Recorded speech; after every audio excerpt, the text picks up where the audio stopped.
Hello and welcome back to the Black Dad Brand Podcast. I'm your host, Jamil Pugh, and today I'm here with Ray Green. Ray Green is a father of three and an awesome contributor to the Black Dad Brand Podcast. Today he has a phenomenal presentation. I think you Black Dads are going to really enjoy learning about doula care and how that can be vitally important, specifically for Black women who are delivering babies. So I'm going to turn it over to Ray and allow him to just jump into this presentation and really educate us on some of the different important elements that we should be aware of and how we can mitigate those types of issues with doulas. Yeah, so thanks, Jamil, for having me. As you said, man, I'm a father of three. We had a doula for every single one of our children, and I think that this is an important topic because we don't talk about it a lot. So I'm gonna hop right into it, and I hope it'll be encouraging and even just going some from informational purposes.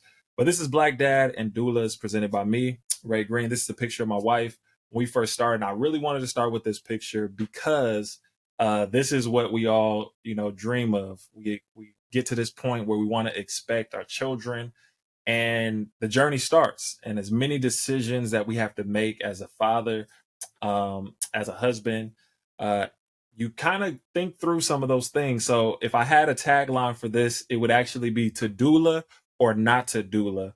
And as we think about doulas, you might be thinking like, what is an actual doula? So I have a couple of definitions here. And the first one is just making sure that you understand that doulas can actually provide family-centered services that are trauma informed, which is really important, especially for the Black community, to encourage safe and respectful care to birthing communities that have been historically marginalized. And they support birthing people in prenatal visits, labor, delivery, postpartum periods. And the doula, which I love about this, is they also provide like that physical, cultural, appropriate, emotional, and informational support, which is, I think, for Black families, something that we should value, especially if you're thinking about this individual helping you with your journey towards a healthy birth and healthy birth outcomes. So one of the pieces that I wanted to hit on that, we always talk about, especially around birthing, is what does the facts say?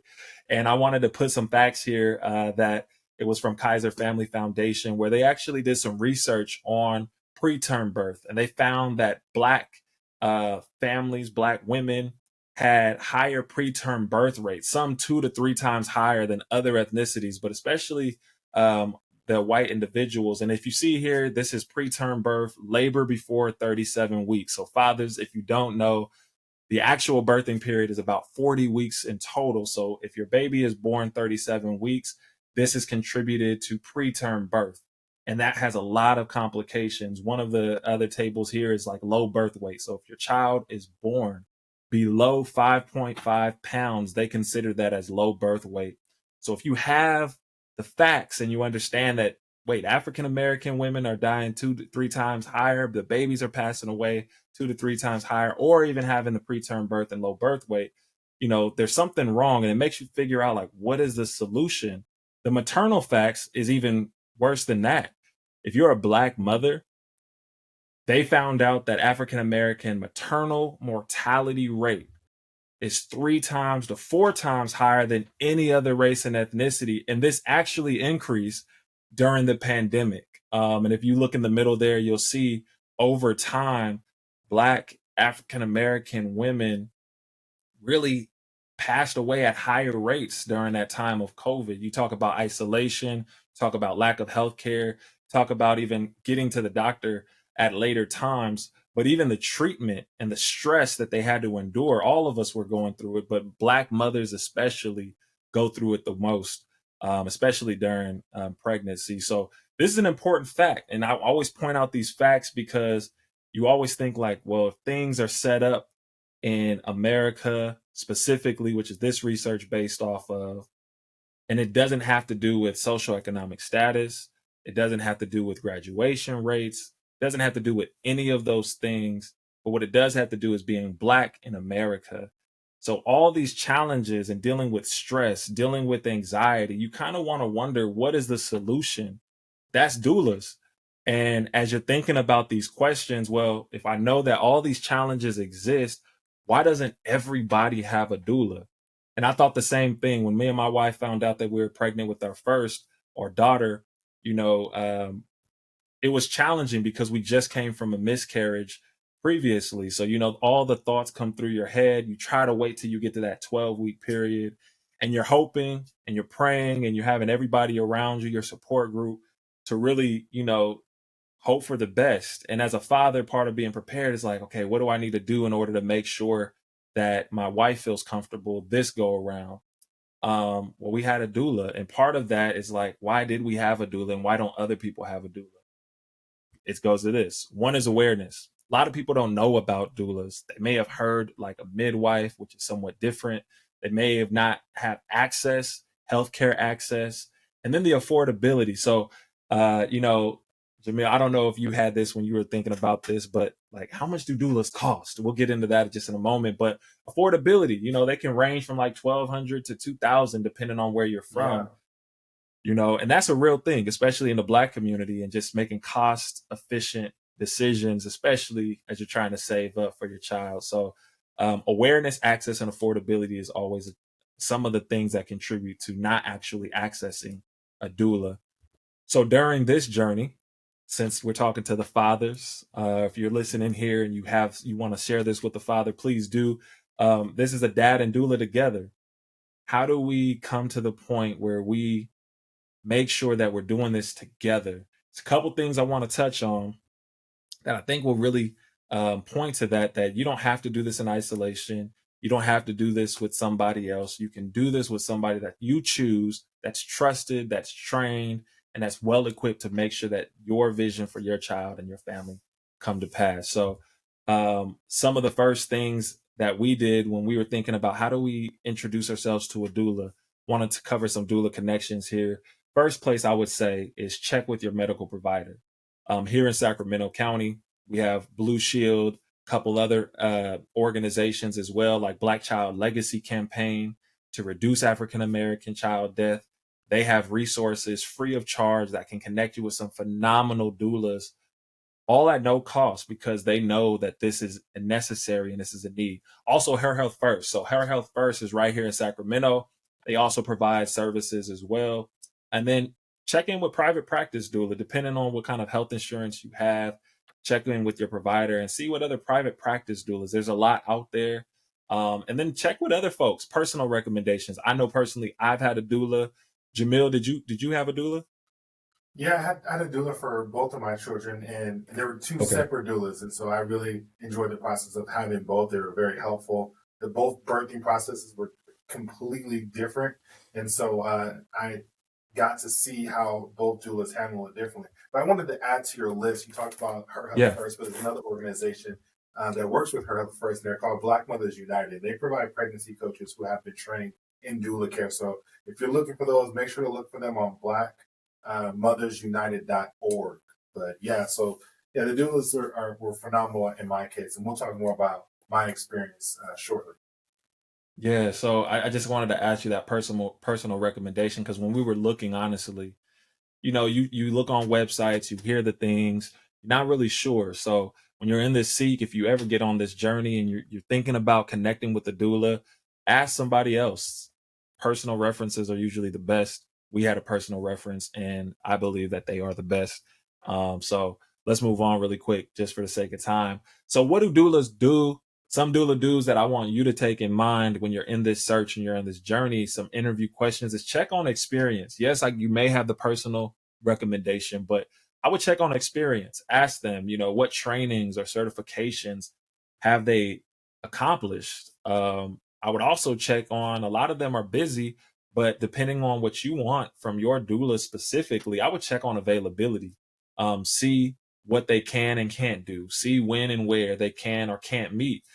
See what times, what boundaries and timeframes they're accepting calls, or they may not be accepting calls. I know our doula accepted calls at any hour of the day. She was ready. So I appreciated that. And then also coaching style. We always say this. I'm a big athlete, and I need coaching. And it's important to understand your coaching style, especially if you're a father. We talk about doing this thing together, dad and doula doing this together. You want to understand their coaching style, and even the mother, how they may best receive feedback or input or even advice at that And then also making sure that how do they involve the dad? Now I know dads, it's always challenging in general to kind of find your fit, to find your niche. There's doubts, there's questions going on in your mind, but ask them, how are you planning, or how have you in the past involved your dads? What would be my role specific? Get real specific, pre, during, and then even afterwards. What's my dad role? I think that's important to note. And then ask for any cost. If you're going through the ones that we've already listed, those are all going to be complimentary on behalf of Sacramento County and all the programs that we just named. But if you're going through private practice or just someone else personally, ask them what they cost, and then see what you can do. A lot of them are very flexible. A lot of them do a pay scale depending on that. So it's needed, and they'll work with you. Now I want to talk about the Black Dad benefit. So for me, I like to feel prepared. So I don't know if you are like me, but I like to feel prepared. I want to feel confident. And at this time of the birthing process, and even just from the jump, when you realize that you're expecting, you now have a role. And if this is your first or even second in a long time, or even it's been just a minute, you want to make sure that you feel very, very confident. So I'm going to cover vision, mission. I'm gonna cover that they're engaged at every stage. We'll talk about the personal skills that they have, the cultural skills, yes, the cultural skills that they should have, and the preparation, and then accessibility. So as we go through this, our vision when we first met with our doula was really just around how do we have a healthy pregnancy and positive birthing experience. I've heard the stories, I've seen the facts. This is our vision. We want to have a healthy pregnancy, and we want to have a positive birthing experience. And fortunately, this matched up with their mission, to help women have a safe, memorable, and empowering birthing experience. And this is a quote from our doula. This is Kairos Shiaga, doula in Heels. Love Kairos, highly recommended, doing phenomenal work throughout Sacramento. And when those align, you want to match that. You want to make sure that your vision matches with their vision as well, because it's not their plan, it's your plan. It's not their vision for you, it's matching your vision to ensure that you're getting the best outcomes that you desire. When we talk about engagement, one of the things that I was actually shocked by, I didn't really realize, I thought that they were just going to be there, in the labor and delivery room, but actually doulas are engaged at every stage. And Yeah. fortunately for us, ours was, we had them during prenatal. That's when you're expecting the baby. We had them in labor and delivery, experiencing labor and during that entire phase, which can be chaotic at times if you're not prepared. But and we also had them in postpartum, which we'll talk about in just a moment. That's the afterbirth phase. They were there at every single stage, which was a lot of help, honestly. So Of doula those dues. three stages, I was gonna ask you, of those three stages, what do you think was like the most helpful for you in the process? You really want to know? I would say personally, the prenatal phase. Now, Uh, mind you, for those who don't know, I talk about preparation. This was during the pandemic. So yeah. 2020 is when we had our first daughter. Now, prior to that, leading up to that, I was so thankful that my wife and I found Kairos, our doula, when we did.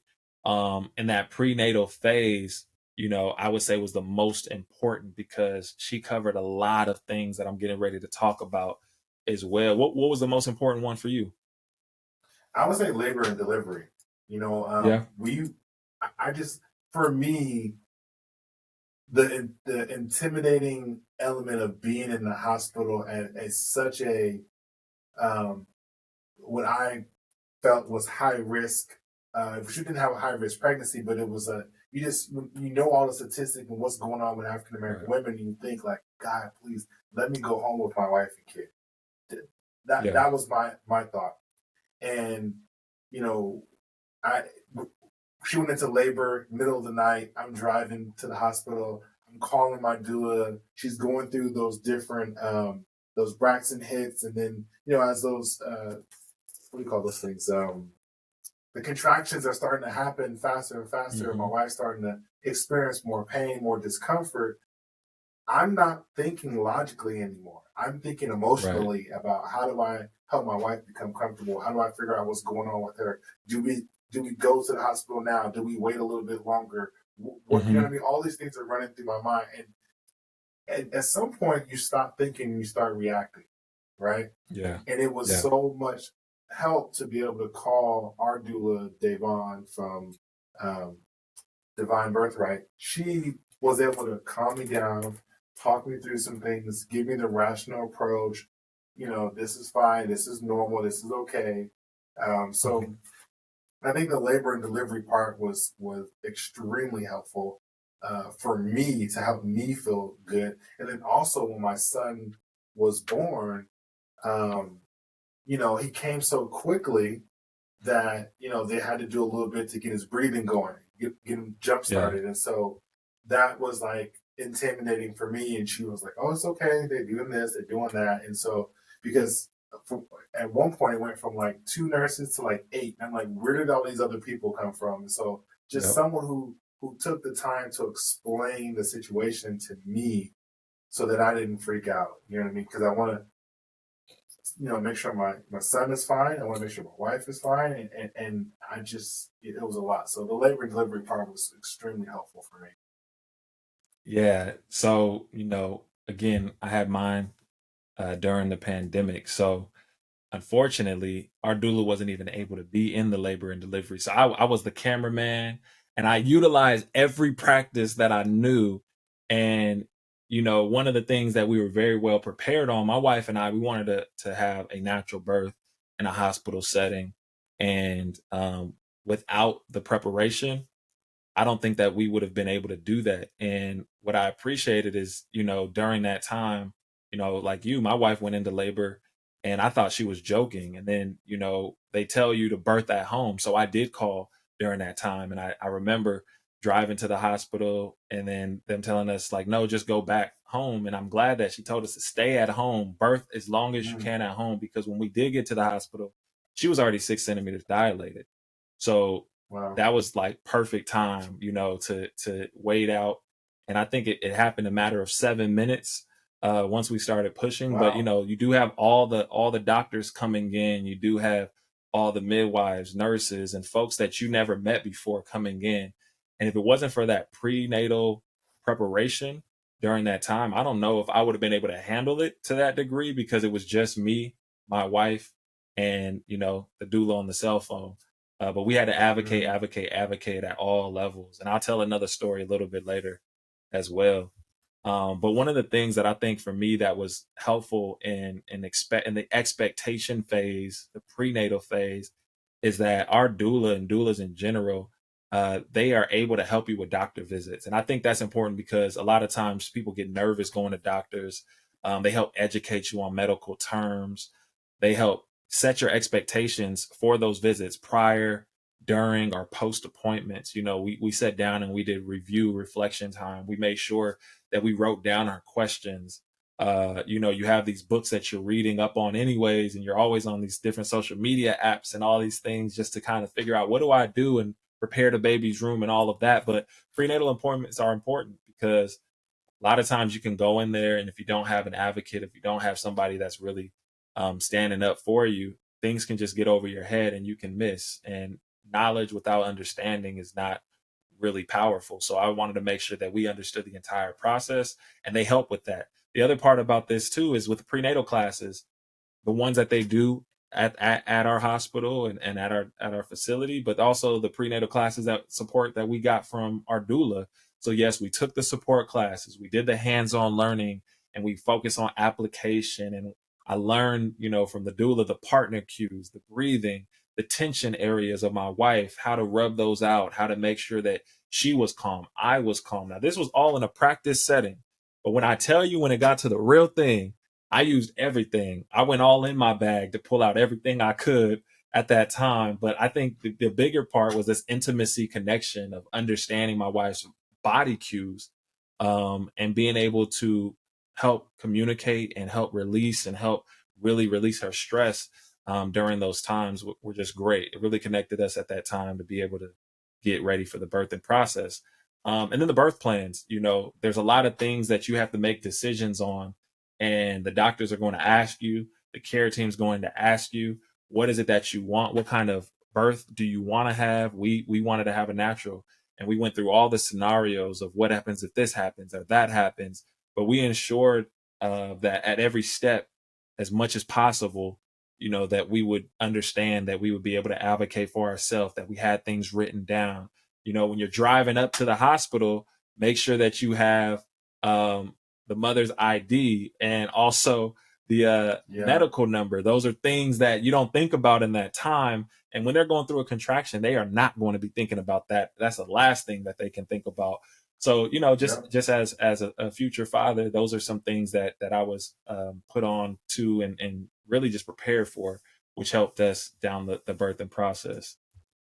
And during this time, this is my daughter. Everybody say, "Oh, this is my daughter, a beautiful daughter, Destiny." This is a little bit of labor and delivery. I kind of got into her story just a little bit, but they were these early signs that my wife experienced, and I remember all these calm reminders and walking through those signs and making sure, did the mucus plug come down?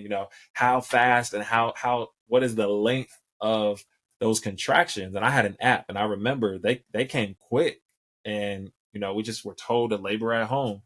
And then I remember getting my wife in the car and finally pulling up to the doctors in the hospital and going in. And again, this is during COVID, so you may not be able to be there. They might have had one person back there. Her mom sat in the car. I'm trying to zoom, film, give the medical information, get my wife ready, support my wife, and I'm playing all roles at all times. Now that does not have to be your story, but I was fortunate enough that we had a birth plan that we stuck to. When you get to the medical facility, depending on what you choose to, some people want to take medication, some people don't. Doulas are not; they're neutral. They really want to do whatever you feel comfortable with. They think that your body, and they realize that your body knows what your body is doing. So for us, our doula really made us feel comfortable in that, and talking to the medical staff. And the other part was just comfort coaching, which I talked a little bit about. One of my roles that was clear was that even if the doula's in the room, dad, you are still the comforter. You're still the provider. You're still the one to make them feel as comfortable as they can by any means necessary. So, ongoing positive engagement, how I spoke to my wife mattered throughout the birthing experience while she was pregnant.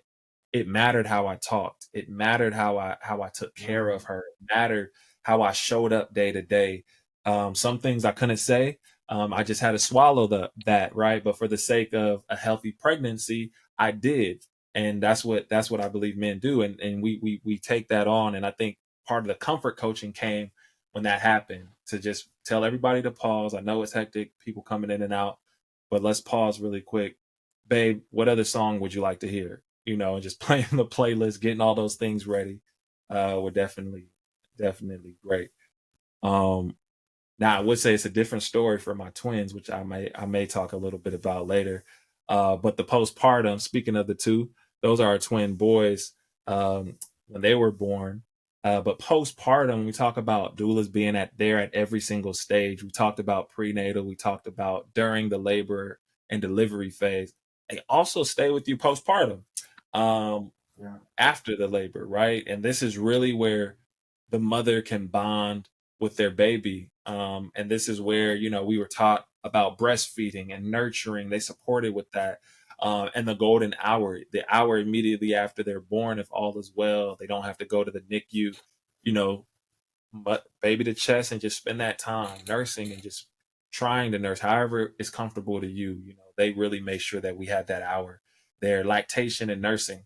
A lot of times it's hard, as a man, to see, your the mother of your child come to the point where they're exhausted, but they still, the job is not done yet.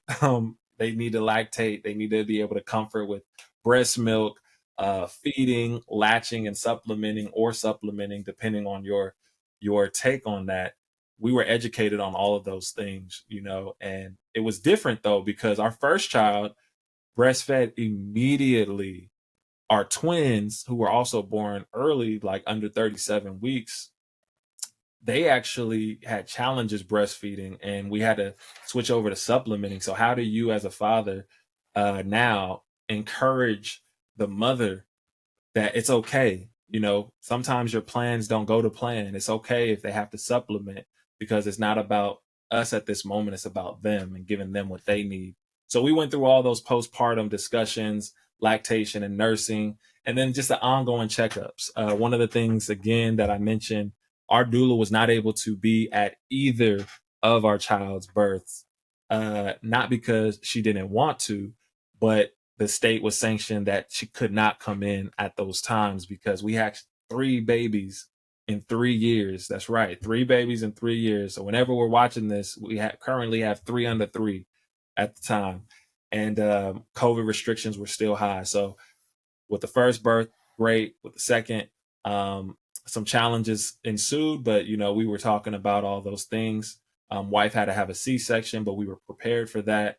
And that post is different because the healing process completely different from the original 6 weeks that we had with our first. Their body's taking time to heal. You're stepping up in a different way. And what I loved about the doula is that not only do they check in, sometimes they're able to come over if you want them to help do different roles and help you clean, bring food, whatever it is that you need at that time, they are there for you. So that is just brought comfort in our home and our experience overall and that healthy birth outcome. So this here is my lovely wife and our 3 beautiful kids. I would give you all their names, but I can't tell the difference between the twins right there. So I'm gonna just give you all 3 of their names. I don't know which one is on the left. I still can't tell.